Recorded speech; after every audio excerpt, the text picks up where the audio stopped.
शादी की पहली रात थी और मैं बहुत घबरा रही थी। जिस्म कांप रहा था। यह सोचकर ही मेरी जान निकल रही थी कि अगर आयुष को पता चल गया कि मैं कुंवारी नहीं रही तो शायद वह मुझे जान से ही मार देगा, क्योंकि मेरे पेट में राजू का वह बच्चा था। सर्दियों की वह रात मैं कभी नहीं भूल सकती, जब मैं और राजू एक गलती कर बैठे थे। आखिर आयुष रात 12 बजे कमरे में दाखिल हुआ। मेरा दिल धक धक करने लगा, क्योंकि मेरा राज खुलने वाला था। फिर सुहाग रात का आगाज हुआ कि अचानक मेरा पति मेरे जिस्म देखकर, आशा मेडिकल की स्टूडेंट थी, क्योंकि उसे डॉक्टर बनने का बहुत शौक था, इसलिए मेडिकल कॉलेज में एडमिशन लिया और दिल लगाकर पढ़ने लगी। आशा की क्लास में एक बहन भाई और पढ़ते थे। आशा की उससे दोस्ती हो गई। आयुष और उसके भाई का ज्यादातर वक्त साथ में ही गुजरता था। वह दोनों बहुत आजाद ख्याल के थे। राजू और आशा एक दूसरे को पसंद करने लगे और मेडिकल की पढ़ाई करने के बाद शादी का प्लान भी बना लिया। लेकिन जिंदगी में जो सोचा जाए वैसा नहीं होता। आशा के साथ कुछ ऐसा ही हुआ।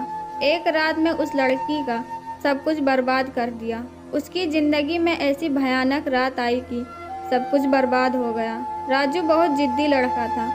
वह शादी से पहले जिस्मानी ताल्लुकात को अच्छा समझता था, लेकिन आशा ने उसे किसी भी ऐसे मामले में साथ नहीं दिया। जब भी वह ऐसी बात करता, आशा बहुत शर्म महसूस करती और उसे एक हद में रखती, लेकिन जब भी उसे मौका मिलता वह कोई न कोई शरारत जरूर करता। सब्र का बांध टूट रहा था। राजू को खुद से अलग भी नहीं कर सकती थी और पास भी नहीं आने दे रही थी। कभी कभी वह खुद इस कसम में मुब्तला हो जाती। कभी सोचती कि राजू जो कहता है क्या मान लेना चाहिए। 1 साल बीत गया और 1 हफ्ते की छुट्टी आई तो सबने बाहर घूमने का प्रोग्राम बना लिया। इस तरह आशा, राजू और उसकी बहन सौम्या और एक उनका भाई घूमने के लिए रवाना हुए। उन्होंने खूब एंजॉय करने का सोच रखा था, लेकिन न जाने क्यों एक अनजाना सा ख्वाब आशा को घेरे हुए था।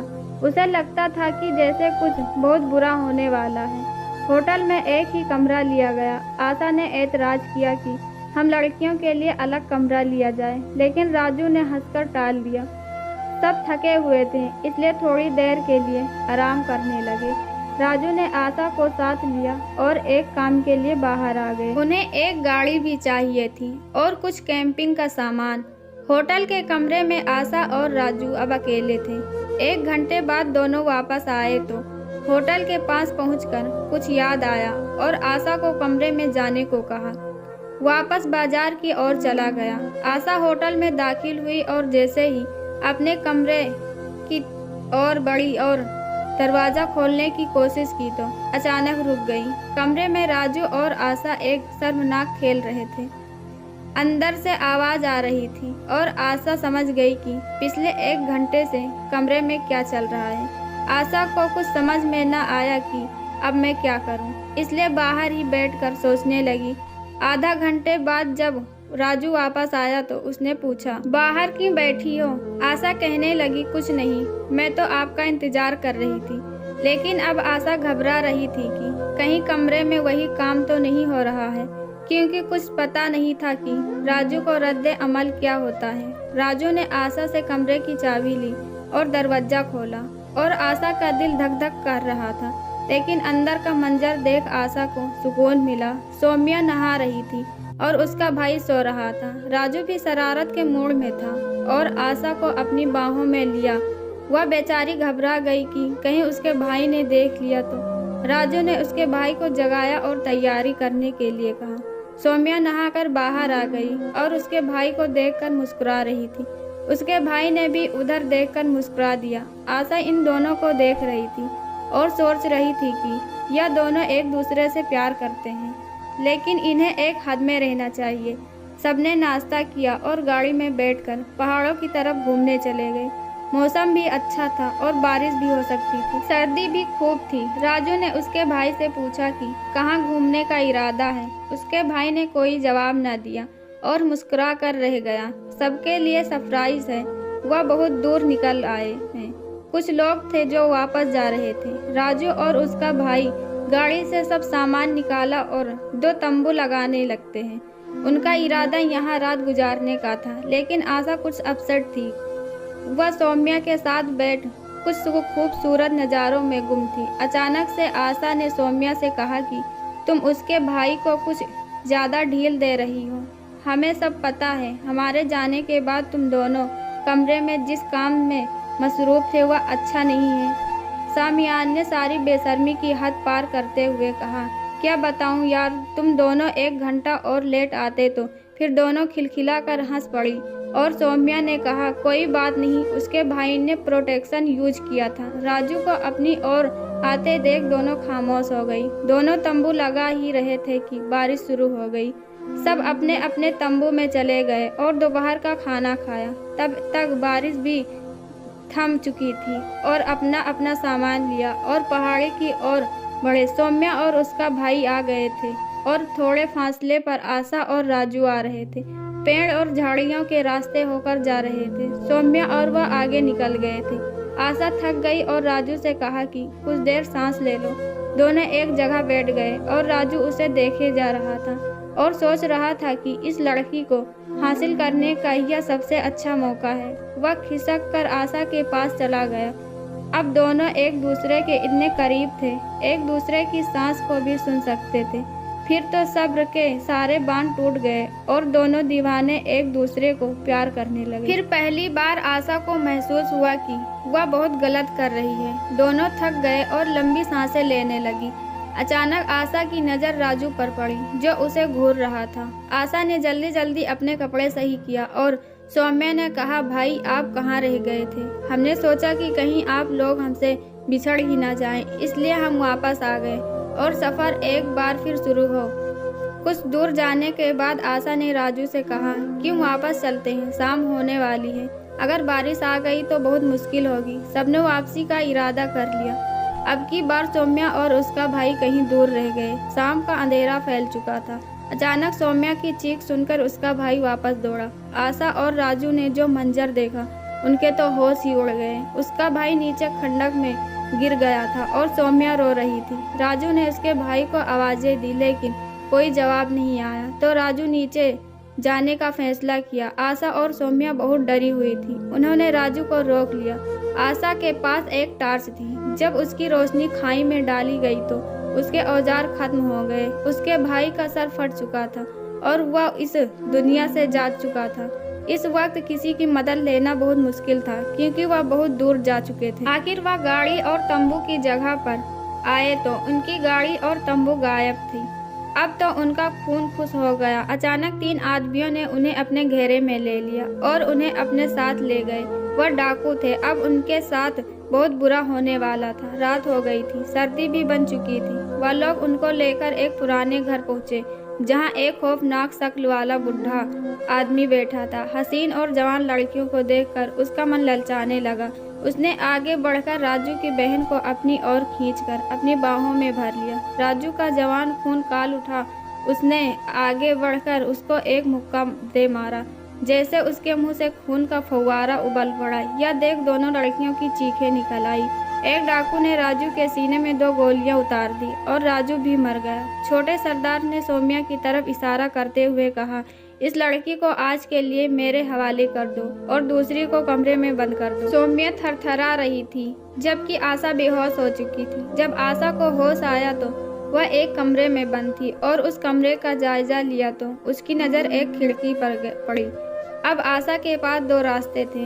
एक कि वह भाग जाए तो उसकी जान बच जाती, दूसरा अगर उनके पास रहती तो वह उसका जो हश्र करते, वह सोचकर उसकी रूह कांप उठी। जल्दी से उठी और खिड़की से बाहर देखा तो चांद की रोशनी में एक हल्का सा रास्ता नीचे की ओर जाता दिखा। आशा बाहर निकलने ही वाली थी कि सौम्या की चीखों पुकार सुनकर उसके ऊपर एक हैबत भारी हो गया। वह जालिम सौम्या की इज्जत से खेल रहे थे। आशा ने जल्दी से बाहर की और छलांग लगा दी और पतले दुबले से रास्ते पर चली जा रही थी। उसका जिस्म अभी तक कांप रहा था और ठंड भी बढ़ती जा रही थी। वह रुके बगैर चलती रही। आखिर एक सड़क तक पहुंच गई। दूर कुछ गाड़ी नजर आ रही थी, लेकिन सड़क पर पहुंचते ही लड़खड़ा कर गिर पड़ी और बेहोश हो गई। जब उसे होश आया तो सुबह हो चुकी थी और एक घर में थी। वह काफ़ी डरी हुई थी। उसका दिमाग ठीक से नहीं काम कर रहा था और अचानक एक औरत अंदर आई और पूछने लगी तो आशा ने जो बीती सब बता दी। राजू और उसका भाई इस दुनिया से जा चुके थे। सौम्या का क्या हुआ कोई कुछ नहीं कह सकता था। इस औरत ने मुझे शहर की ओर रवाना किया। जैसे तैसे मैं अपने घर पहुंची। राजू, सौम्या और उसके भाई की तलाश में पुलिस गई, लेकिन कुछ हाथ न लगा और 1 महीना गुजर गया। आशा की तबीयत खराब रहने लगी और इसका इलाज हुआ और वह ठीक हो गई। इन सारी बातों को आशा ने एक राज रखा कि वह कैसे राजू के हाथों अपनी इज्जत लुटा चुकी थी और कैसे उन्हें अगवा किया गया। उसने बस इतना बता दिया कि वह उनसे बिछड़ गई थी। आयुष उसका रिश्तेदार था। आयुष आशा को चाहता भी था। उसने अपने माता पिता से उसका रिश्ता मांगने के लिए घर भेजा तो आशा के माँ बाप ने उसका रिश्ता तय कर दिया। आशा राजू की मौत को भुला ना पाई थी, क्योंकि राजू उसकी पहली मोहब्बत है और शादी के दिन करीब आ रहे थे। आशा गुमसुम बैठी थी। अचानक उसे पलटी होना शुरू हुई तो उसे होश आया और टॉयलेट की तरफ दौड़ी।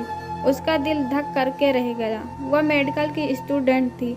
उसने पढ़ाई करना छोड़ दिया था। अब वह समझ चुकी थी कि वह कुंवारी नहीं रही, वह प्रेग्नेंट हो चुकी है। उसके पेट में राजू का बच्चा है। शादी की रात वह कमरे में बैठी यही सोच रही थी कि अब क्या होगा। थोड़ी ही देर बाद आयुष सुहाग रात के लिए कमरे में आने वाला था। आशा का दिल जोर जोर से धड़क रहा था, क्योंकि उसका राज खुलने वाला था। आयुष बच्चा नहीं था कि उसे पता न चलता। अचानक कमरे का दरवाजा खुला और आयुष अंदर दाखिल हुआ। आशा सुहाग रात के खौफ से पसीने में डूब चुकी थी। एक कयामत आने वाली थी। आयुष उसके करीब आ गया और बातें करने लगा। वह सिर्फ सिर हिलाकर जवाब दे रही थी। आखिर वह अमल हुआ लम्हा भी आ गया जिसका डर था। आयुष ने उसे बाहों में भर लिया और उसे प्यार करने लगा। वह आशा का दीवाना था। अब उसकी ख्वाहिश पूरी हो रही थी। फिर वह हुआ जिसका डर था। अचानक आयुष ने मायूस किया कि उसकी बीवी कुंवारी नहीं है। वह परेशान हो गया कि यह सब क्या है। उसने सवालिया नजरों से आशा की तरफ देखा और उसने सर झुका लिया। उस अपने कपड़े पहना और जाने लगा तो आशा उसके सामने खड़ी हो गई और आशा की आंखों में आंसू थे। आयुष ने कहा, आशा अब क्या रह गया है, तुमने मेरा दिल तोड़ दिया। आशा ने कहा, पहले मेरी बात सुन ले, फिर आप जो सजा देंगे हमें मंजूर होगी। आशा के ऊपर जो बीती थी उसने सब कह दी और रोने लगी। आयुष उसे हसरत भरी निगाहों से देख रहा था। वह सोच में पड़ गया कि इस लड़की ने कितने दर्द भरे लम्हे गुजारे हैं। मोहब्बत में इंसान अंधा हो जाता है और बहुत सारी गलतियां कर बैठता है। ऐसे ही आशा भी एक गलती कर चुकी थी जो उसके पेट में पल रही थी। वह रात ऐसे ही गुजार गई।